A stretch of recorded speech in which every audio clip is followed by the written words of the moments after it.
Have you ever experienced pain that just came out of nowhere for no apparent reason? If this is you, then you need to understand one important concept of how your body works. It is this joint by joint complex. If we break your body up into different joints and joint complexes, which are lots of joints put together or regions, your body will alternate between stable joints and mobile joints. A stable joint is determined if it doesn't move very much or only moves in one direction, say forward and back like the knee. A mobile joint is one that moves in all different directions, all 6 directions. Like we have 6 directions, moving forward, backwards, being 1 and 2, bending right, bending left, 2 and 3, or 3 and 4, rotating right, rotating left, 5 and 6. If a joint can move in all these directions, then that's considered a mobile joint. If it moves in just 1, 2 directions, then it's a stable joint. For example, let's start with the feet. Our feet are stable. They don't move very much. They provide a lot of stability for the foot. Your ankle is mobile. You can write your ABCs with it. You can move up and down. You can write circles. Your knee is stable. It moves a lot forward and back, but that's generally the only motion that it does. It doesn't rotate a lot. It doesn't go side to side. Your hip is very mobile. It moves up and down. You can do circles with it. Your pelvis and low back.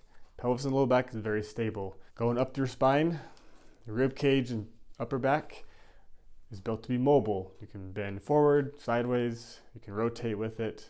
Very mobile. Up the neck, base of the neck should be pretty stable. The very top of your neck, right where your skull connects to your spine, very mobile. Going out to the shoulder blade on the rib cage is very stable. It hugs the rib cage and should stay right on the rib cage as you move your shoulder. The shoulder joint is like the hip. It's very mobile. Your elbow, like your knee, just goes forward and back. It's a stable joint. Your wrist is a mobile joint, just like your ankle, and your hand is stable like your foot.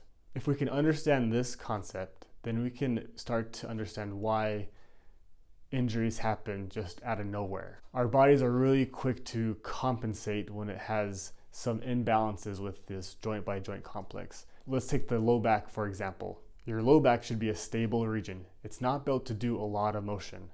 Your hips, however, are built to do a lot of motion, and your upper back, above the low back and below the low back, those are built for mobility. But when we sit for a long time and we start to lose that mobility in our hip or our upper back becomes stiff, our hips become stiff, our bodies start to compensate, and it goes to the next region, and that generally is going to be the low back between those 2 regions.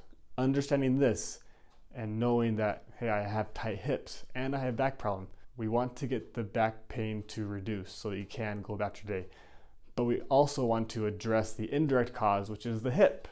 We want to loosen that hip. We want to stretch that hip so that your back doesn't continue to do the job of the hip. Same thing goes with your upper back. And this just goes through your arm, your shoulder, your neck, down to your ankles. We want to assess everything to see if your stable joints are stable and if your mobile joints are mobile. Think about how this applies to your body and start to address certain areas to correct those imbalances that you have, correct the immobility of the hip or those regions, and start to understand your body a little bit more. Anyways, I hope that helps, and we'll see you guys soon.